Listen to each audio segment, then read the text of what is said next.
Je suis Sophie Bourgeax, photographe portraitiste et pas que, je dois être aussi beaucoup d'autres choses. Et je suis là aujourd'hui pour vous parler du livre Démasqué qui est sorti il y a quelques jours. Ce livre est né lors du premier confinement, avec cette histoire de masques à porter obligatoirement, puis plus du tout, et puis ceux chirurgicaux, et puis ceux en tissu, enfin tout ce questionnement autour du masque et de la protection. L'autre devient un danger et je suis un danger pour l'autre. Et donc tout ça m'a interrogée et j'avais besoin de mettre mon art au service de cette interrogation. Toutes les personnes qui sont dans le livre sont des volontaires. J'ai fait un appel à portrait, comme un appel à projet en fait.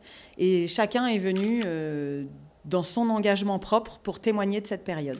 Est-ce que l'on photographie différemment lorsqu'on a en face de toi quelqu'un qui porte un masque ?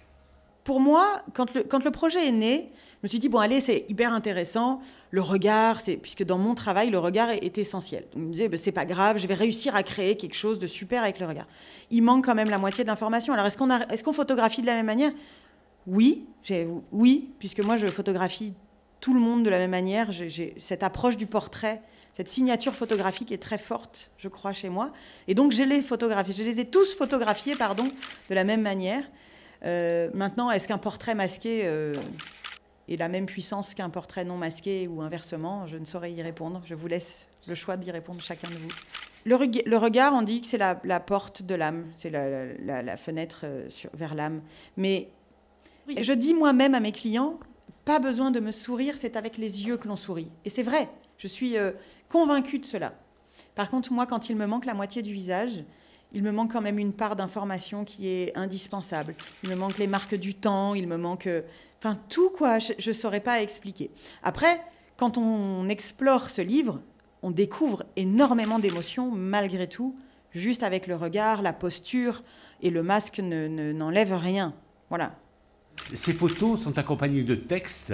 Qui les a écrits et globalement, qu'expriment ces textes ? Je ne voulais pas y mettre que mon avis, que mon opinion personnelle.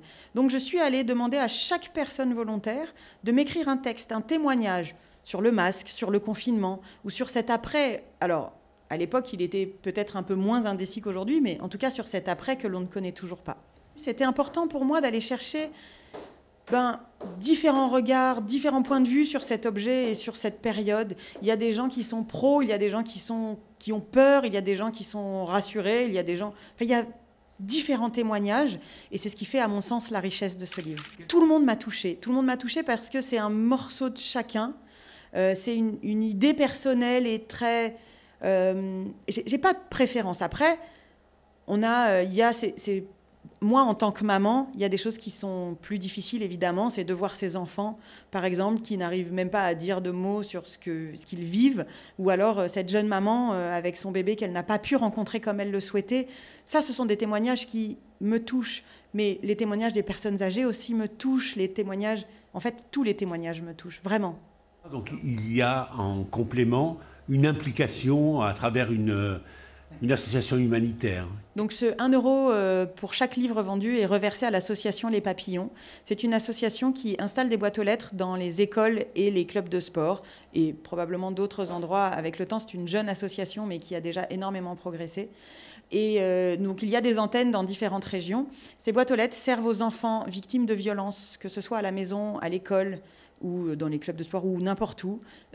Puisqu'on ne peut pas forcément le dire, on peut l'écrire. Et donc ces enfants peuvent à ce moment-là demander de l'aide à l'écrit. Et une aide leur est venue grâce à l'association Les Papillons. Si j'ai voulu associer les papillons à ce projet, c'est parce que ces enfants portent un masque toute l'année, un masque que l'on ne voit pas, et un masque qu'ils peuvent même traîner toute leur vie s'ils n'arrivent jamais à poser les mots sur ce qu'ils ont vécu. Donc il était temps d'essayer de les aider à sortir le masque.